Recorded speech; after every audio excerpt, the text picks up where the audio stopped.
John Lynch met the media on Monday. I was not there because I couldn't make it down there today. But we got some clips, some things that John Lynch said, particularly about Brandon Aiyuk. He started his press conference with an opening statement, said a few things, thanked all the scouts, said as it relates to Aiyuk, as a player, I didn't like when people are out there talking about my business.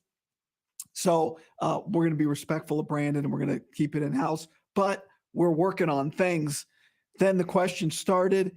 And let's listen to some of what John Lynch said about Brandon Aiyuk. We communicate well, and we love the guy, so thank you. Has he been here for?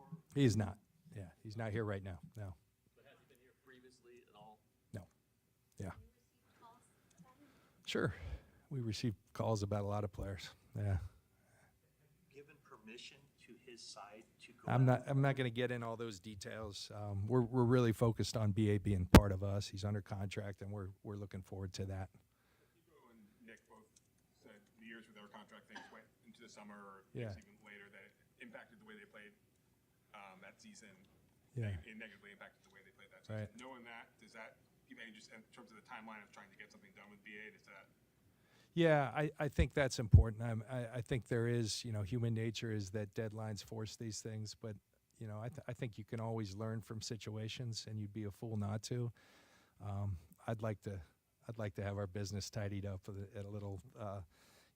Those things they ran the course they needed to, and I'm proud of our record of getting the guys we want to get done. But I'm right there with everyone else. I'd sure like it to happen sooner. So those guys said that.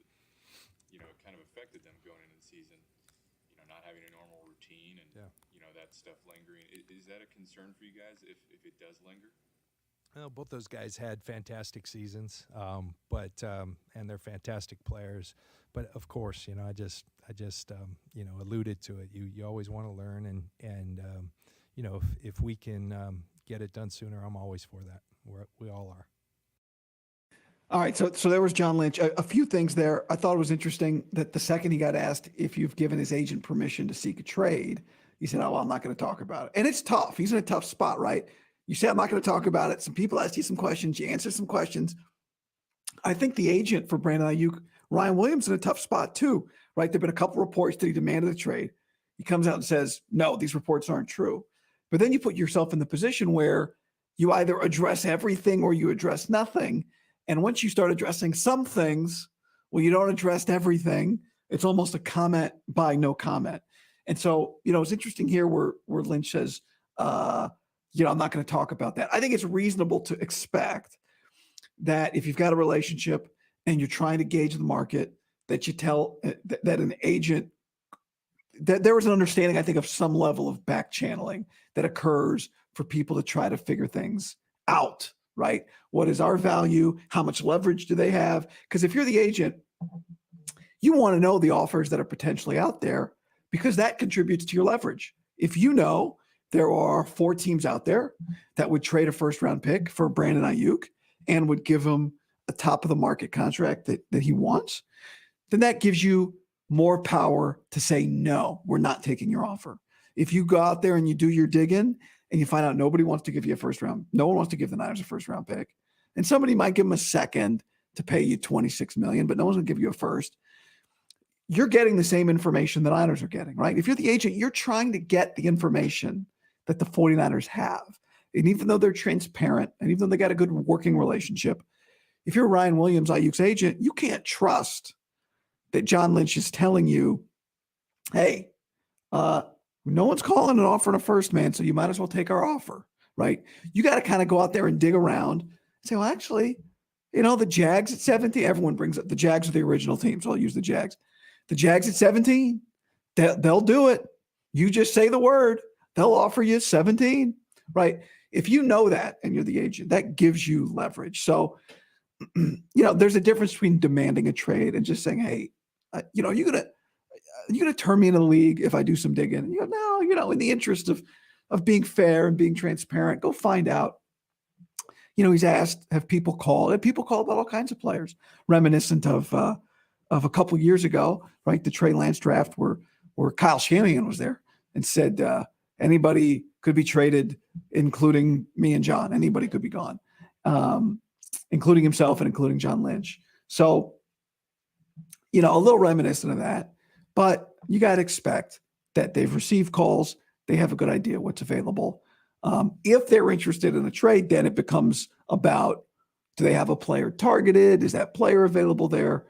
You know, that sort of thing. So I thought that it was interesting that he, at that point, kind of drew a line in the sand. Hey guys, I'm not going to go any further than this, but that's also pretty expected that the agent for Brandon Aiyuk knows what's available out there. The other thing, a couple other things. One, he talked about the effect of sitting out a lot last year on Bosa and the year before on Debo. Now, he said they had good years. I think both players have kind of admitted, yes, but, you know, that process kind of affected me a little bit. The other thing was, you know, if you've been watching or listening for a while, you know that I've put at the top of my likelihood, the thing that I think is most likely to happen is that he plays this year on his fifth-year option without an extension on top of that. Either way, whether he gets an extension or not, he is playing this year on his fifth-year option. But, you know, listening to Lynch talk, I may have to amend my percentages a little bit because he is really talking. Now, previously he talked about, you know, we do have the fifth-year option for Brandon. Like we could, quote unquote, make him play on that. I did not think that was his tone today. His tone today was very much, we want to get a deal done. We want to get a deal done. That, you know, he was talking like they're going to extend Brandon Aiyuk or trade Brandon Aiyuk at some point. But he was talking like extension is really at the front of his mind. Okay, next up, Kawakami asked him a question about offense. And there's a few more things that he says that relate to Aiyuk. I guess the other one was the depth of the draft. You know, he got asked about the depth of the draft, and I don't have the clip, so I'll just tell you. He said that they have 170 draftable. They have grades on 170 players in this draft. They have 83 players. They had 83 players graded that elected to stay in school. They only grade players if they think there's a better than 50% chance that those players come out in the draft.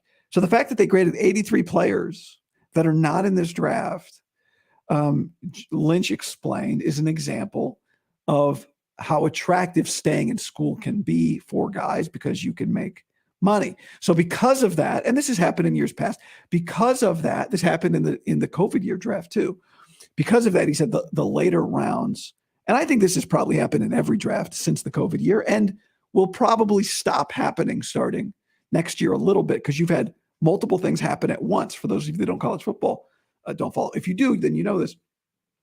You have the free transfer rules, you have the NIL rules, and you have the extra year from the COVID year. So players, instead of getting 4 years of eligibility to play, like to really play, got 5, right? You could be a 5-year starter basically. And so guys were staying in school and making money and transferring freely. You wouldn't leave a situation because, well, my only option, if I don't like the situation, my only option is to go pro. Now you can just transfer somebody else. So there's a lot of things that have happened that have contributed to this, but the result is, the result that matters to NFL teams is there's less depth in these drafts. And he said that. There's not 32 players with first-round grades. That's pretty typical. They have 22 players with first-round grades this year. And he said that's actually higher than in the last couple of years. They actually have more guys with first-round grades this year than they have in previous years.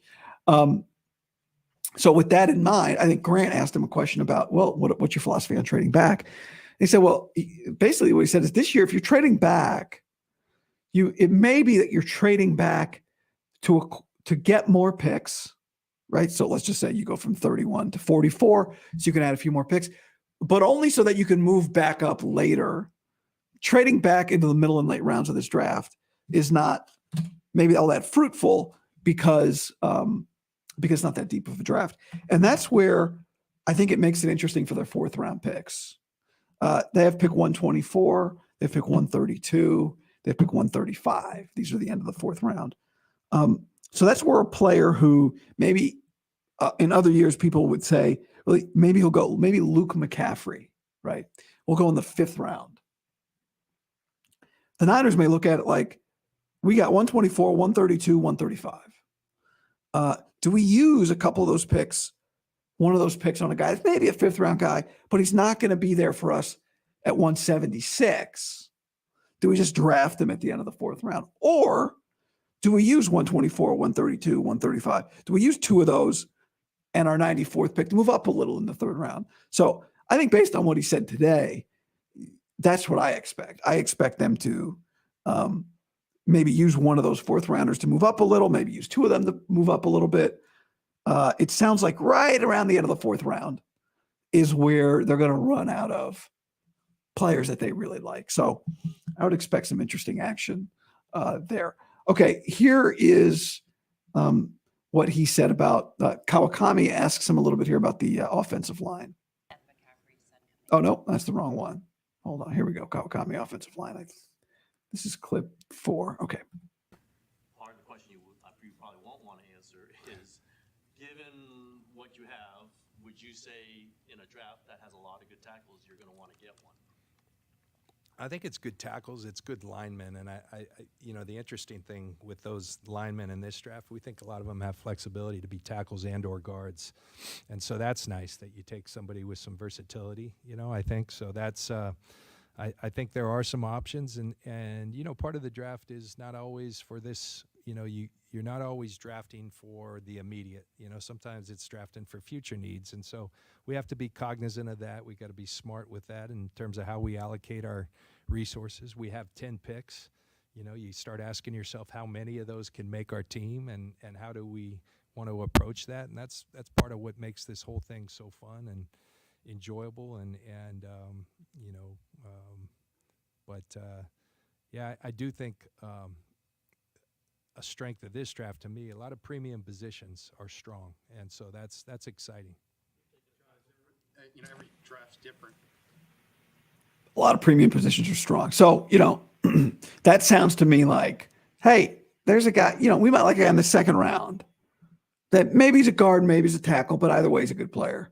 That might feel like an offensive lineman in the second round. Premium position strong, receivers a premium position, defensive line is a premium, pass rusher, interior defensive line, premium positions.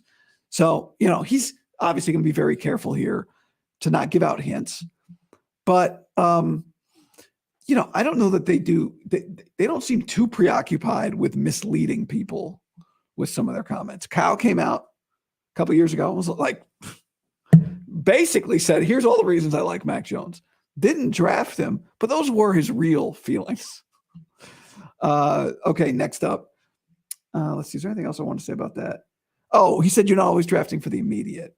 So that's interesting. Like, is there an offensive lineman they would like at 63 that they go, this guy can really help us. Maybe he's not helping us right now because it's just a tough roster to crack, but we've got to do something to make sure that the next wave of this team is ready to compete, and we've got to build that depth now.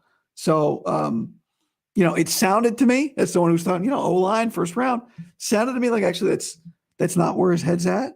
But I think they recognize they're in this difficult spot of we need help, we need to develop, we need to build, we need young guys. But it's also hard for these guys to come in and play right away. Here's what he said about kind of Brock Purdy and Brock's effect on the roster. No, I think the only, you're always thinking about that position, and to know we have an answer there and a really good one, that's comforting, and it allows us just to go and build around him and make our team stronger. And I think very highly of our roster, what we have. I think it's going to be hard for these, for young kids to come in and make a mark, but there's good players, and that's our job to find that, because you have to have that. As many of our players as we've paid, you have to rely on rookie contracts, and so we need to infuse all those things that I said earlier, and we need some players to come out of this draft because they're going to be playing next year and into the future, and that opportunity's there. First round pick since 2021. Go and build around him and make. Yeah, our I team mean, stronger. it just gives them a lot of strength. But he is thinking about, and the question was about the era of post cheap Brock, right? When Purdy gets expensive. This is something that I talked to Nick Wagner about the other day, and this is part of what Lynch is talking about here too. This is a really important draft for them, and they know it. And maybe it's less important right now. But it will become very important in the next couple of years, whether or not they did the right things. History will remember what we do here today. Also, McCaffrey and Rice. We've talked a lot about McCaffrey and Rice. Here's what John Lynch said about bloodlines. Well, I believe in bloodlines. I really do. I mean, I think there's evidence that you should. Now that can't. Then you got to step away from that, and you got to evaluate it, and that's sometimes difficult to do, and that's why a lot of different eyes, a lot of different perspectives, and that's what we try to do when we have our R&D look at it, we have our coaches look at it, we have our scouting look at it. We try to hit it from a variety of measuring points and inflection points as to how you grade these guys, because you don't want to do it just off that. That wouldn't be smart. But these guys, there's some inherent pressure on who their dad is, but there's also some good genes, and I think that matters. And so it's exciting that you have all these great. I mean, we're talking Hall of Fame players and great players, and brothers of players, and it's really fun. T.O. was out here at the local pro day, and his son Tariq, performed really well, and that was pretty cool. And I saw him running at me, and I played against T.O. a lot, and there was something in that stride that was very familiar. It was something about the gait, and it's crazy how those things translate. Is that just gene pool? Is that modeling that they watch their dad run? It's interesting to me, and but it's a fun element to this year's draft that I think is going to be interesting to watch, to see how it unfolds. All right, so there's some of what John Lynch said today. It really feels like that there's not much secret that they like Luke McCaffrey. There's not been as much Brendan Rice buzz, but there's a lot of Luke McCaffrey. I watched Matt Barrows with Larry Kruger, and he talked about it, and he said, who's the guy that you think is going to be on this team? And he said, other than Luke McCaffrey, like, it doesn't feel like a secret that they like Luke. And it's part of why they may have to overdraft McCaffrey, because it just feels like everyone knows, and that there's not a lot of misdirection here. Like, if you think they like Luke McCaffrey, it's because they like Luke McCaffrey for good reason. I mean, when you watch him, he catches everything. He's not like this incredible line of scrimmage separator, but he just catches everything. And on a team where the targets are going everywhere else at this point, the most important quality for a receiver, if he's going to play as a rookie on this team this year, right? Now, if he's replacing Aiyuk, he'll get more targets because Aiyuk got all the targets. But if he's not replacing Aiyuk, and he's Aiyuk, Debo, McCaffrey, Kittle, those are your top 4 targets, Jennings. So if he's basically like target 6, right? If he's got number 6, let's say that's Luke McCaffrey, then, the number one thing he needs is you're going to get like less than a target a week. You have to catch the ball that comes to you. And watching in camp, Dana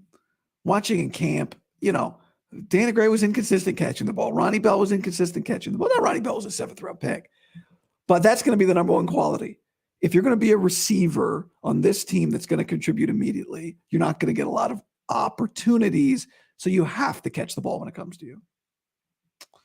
DR says, in the end, the McCaffreys are just trying to be like Max Borghi. That's a bit of a niche reference, but Christian came before Max Borghi. Okay. Christian came before Max. Max Borghi looked like the Christian McCaffrey 2.0. I know I'm seeing in the comments, some of you are saying that the Lynch audio was hard to hear. I'll fix it for the podcast. Moving quickly, didn't boost it. It's hard to tell sometimes how the level's going to come across here. So I'll remember next time with that type of thing, with this particular one, that needs to be boosted. But Dale says Rice is better than McCaffrey. He might also be drafted higher than him. He will be drafted in all likelihood higher, right, than Luke. So that's part of the game you're playing. But I think you look at what he said about bloodlines and the idea that an experienced player, a player who knows what it's like to be in an NFL locker room, that guy has a good chance to step into a team filled with pros and go, okay, how do I establish myself without overstepping any boundaries here, but also contribute? And, not to spend too much time on Luke McCaffrey, but I think he'll have a really good sense if he's a Niner of like, okay, here's how I can contribute when I get no targets in practice or one target in practice. It's going to be about catching the ball. And when you watch his film, the number one thing he does is he catches the ball. It's the number one thing he does. And I think it's partly why he's so attractive. So let me go through some of mine. Oh, John Lynch mentioned, Larry asked him, how many gold helmets do they have? Like guys that are like their guys. Remember, we talked about this a few years ago with the Colts and Chris Ballard because they have a gold star system. And the Niners and Colts, I think, tend to like some of the same guys. Buckner was a gold star guy for the Colts when the Niners drafted him, and it's part of why they liked him. So, who are their gold star guys? He said they're gold helmet guys. He said they have 16 of them and that they have a track record that's very good with their guys. John Lynch was really comfortable today. He only touched his water bottle. He touched it. You saw in that clip when asked about the offensive tackles. In years past, he's like, he'll touch it, he'll open it, he'll close it. This time, I think he only touched it when he was going to drink from it. So you're going to talk for 25, 30 minutes. You need a sip of water. Yeah, he was really comfortable today. I think they probably got a pretty good idea of who they like, the steps they're going to take.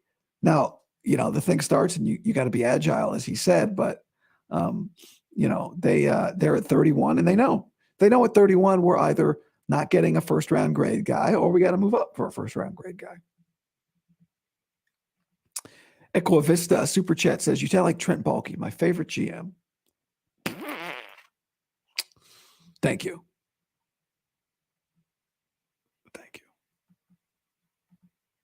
I know there were some allegations that somebody passed gas in a press conference recently. I did not review the tape.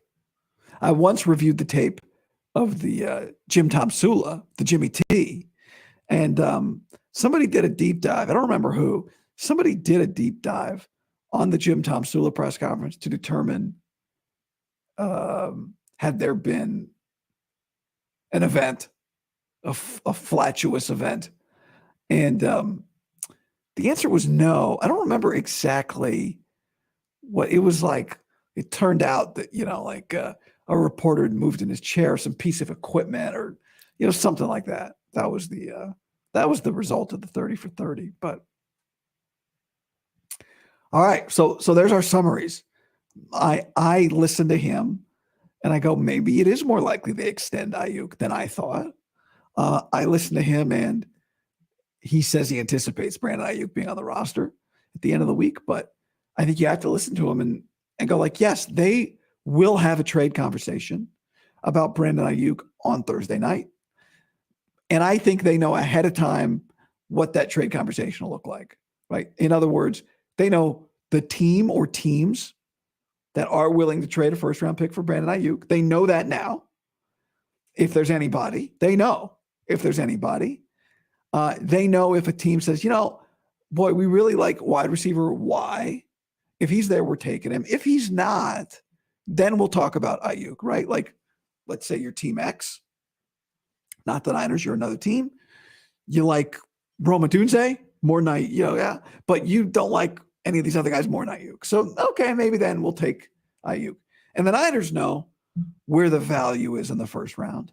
They know at pick, whatever, he said they got 22 first round grades. So let's say at pick 22, like maybe they won't take anything later than 22 for Aiyuk. Let's just say 24. No, we're not getting a first round guy. with the 24th pick. So we're not going to trade you Aiyuk for 24. 19, I'm not even looking at the draft board, so I don't know who that is. But 19, yeah, we would do 19.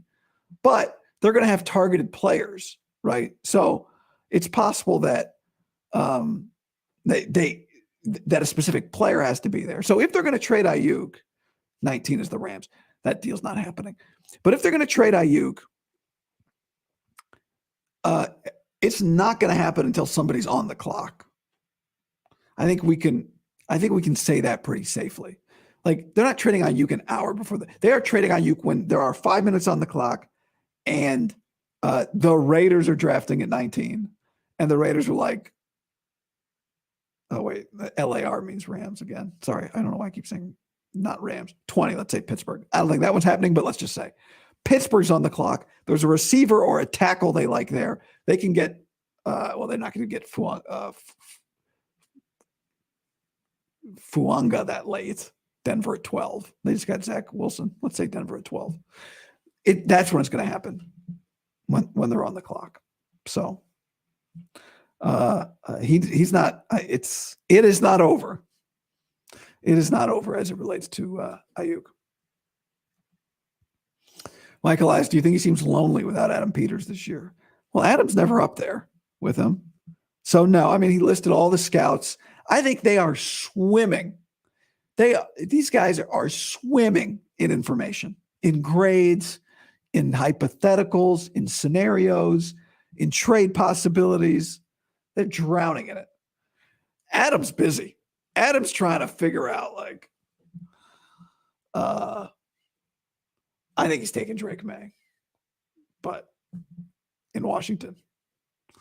A lot going on there with the J.J. McCarthy, Jaden Daniels, Drake May thing. I think he's taking Drake May. Quarterback, developing a guy a little bit should not scare him off at this point.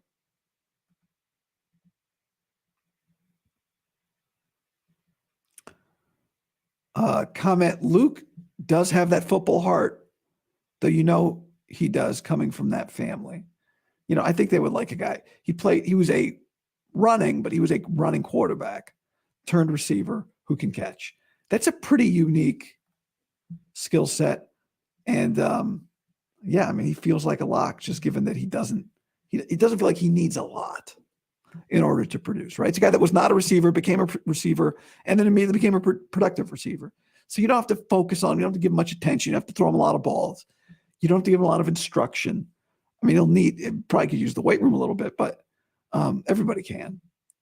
So it just feels like a low maintenance addition that could contribute pretty quickly. Like, I would expect if they get Luke McCaffrey that he moves ahead of Danny Gray and Ronnie Bell, like, immediately. So, all right, that's that for this. Hopefully you got some, hopefully you heard at least some of what the John Lynch stuff there. And I thought, he has set the table. And it's a table that we already knew was set, but he sat at the table. He didn't, let's say, knock all the plates off. This is a big week in the career of Brandon Aiyuk. This is a big, big week. So we'll see. It's all on the table. It feels like it's all on the table right now. I think the only thing that happens with Aiyuk this week is he gets traded or not traded. Not contract extension, whatever, that stuff. But traded or not traded. Thursday night, we'll be live here on YouTube, and it's going to be a nail biter. It's going to be a nail biter. They're going to have a few players they know that they'd consider trading Brandon Aiyuk for. And we're going to be holding our breath.